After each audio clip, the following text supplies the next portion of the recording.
ಇವತ್ತು ವಿಜಯಪುರ ಮಹಾನಗರ ಪಾಲಿಕೆ ವ್ಯಾಪ್ತಿಯ ಏನು ಹೃದಯ ಭಾಗ KSRTC ಬಸ್ ಸ್ಟ್ಯಾಂಡ್ ಪಕ್ಕ ನವಭಾಗ ರಸ್ತೆಯನ್ನು ನಾವು ಮೈನಾರಿಟಿ ಡಿಪಾರ್ಟ್ಮೆಂಟ್ನಿಂದ ರಸ್ತೆ ಕಾಮಗಾರಿ ತೆಗೆದುಕೊಳ್ಳಲಾಗಿದೆ.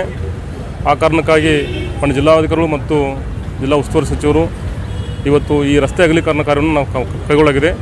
ಮಾಸ್ಟರ್ ಪ್ಲಾನ್ ಪ್ರಕಾರ ನಮ್ಮ 60 ಫೀಟ್ ರೋಡ್ ಇದೆ. ಸಾಕಷ್ಟು ಜನ ಅತಿಕ್ರಮಣ ಮಾಡಿರೋದ್ರಿಂದ ಸುಮಾರು ಜನರಿಗೆ ನಾವು ಈಗಾಗಲೇ ಅವರಿಗೆ ಅತಿಕ್ರಮಣ ತೆರವುಸ್ಕೊಂಡು ಕೇಳಿದ್ದೀವಿ. ನೋಟಿಸ್ ಕೊಟ್ಟ ಮೇಲೆ ಸಾಕಷ್ಟು ಜನರೆಲ್ಲ ತಗೊಂಡಿದ್ದಾರೆ. ಯಾರು ತಗೊಂಡಿಲ್ಲ ಅವತ್ತು ನಾವು ಪಾಲಿಕೆಯಿಂದ ತೆರವುಗೊಳಿಸ್ತಾ ಇದ್ವಿ. ಈಗ ನಾವು ಏನು ಈ KSRTC ಏನು ಬಸ್ ಸ್ಟ್ಯಾಂಡಿಂದ ಅಪ್ ಟು ಈಗ ಏನು ನಮ್ಮ ಸಿಟೀಸ್ ಪ್ರಾಪರ್ಟಿ ಇದೆ 29 ಪ್ರಾಪರ್ಟಿಗೆ ನಾವು ನೋಟಿಸ್ 36 ಪ್ರಾಪರ್ಟೀಸ್ ನೋಟಿಸ್ ಇಶ್ಯೂ ಮಾಡಿದ್ವಿ. ಆ ಪ್ರಕಾರ ನಾವು ತೆರವುಗೊಳಿಸ್ತೀವಿ. ಏನು ಮುಂಬರುವ ದಿನಗಳಲ್ಲಿ ಸಹಿತ ಏನು ನಮ್ಮದು ಮುಂದಿನ ರಸ್ತೆ ಇದೆ ಕೋಟೆಗಳವರೆಗೆ ಅದು ಸಹಿತ ನಾವು ತೆರವುಗೊಳಿಸ್ತೀವಿ. 60 ಫೀಟ್ ರೋಡ್ ಇದೆ. Okay, thank you. ನಾವು ಈಗಾಗಲೇ ಫ್ರೈಡೇ ನಾವು ಈವ್ನಿಂಗ್ ನಾವು ನೋಟಿಸ್ ಇಶ್ಯೂ ಮಾಡಿದ್ವಿ. 48 hours ಟೈಮ್ ಕೊಟ್ಟಿದ್ವಿ. ಸಾಕಷ್ಟು ಜನರು ಅವರು ಸ್ವಯಂ ಪ್ರೇರಿತ ತೆರವುಗೊಳಿಸ್ಕೊಂಡಿದ್ದಾರೆ. ಯಾರು ತೆರವುಗೊಳಿಸ್ಕೊಂಡು ಅವ್ರನ್ನ ತೆರವುಗೊಳಿಸ್ತಾ ಇದ್ವಿ. Thank you. ಏನು ಮಾಸ್ಟರ್ ಪ್ಲಾನ್ ಹಿಡಿದ ಪ್ರಕಾರ ನಮ್ಮಲ್ಲಿ ಏನು ಕೆಲವಷ್ಟು ಏನು ರಸ್ತೆ ಅಭಿವೃದ್ಧಿ ಕಾಮಗಾರಿ ನಾವು ಕೈಗೊಳ್ತಾ ಇದ್ದೀವಿ.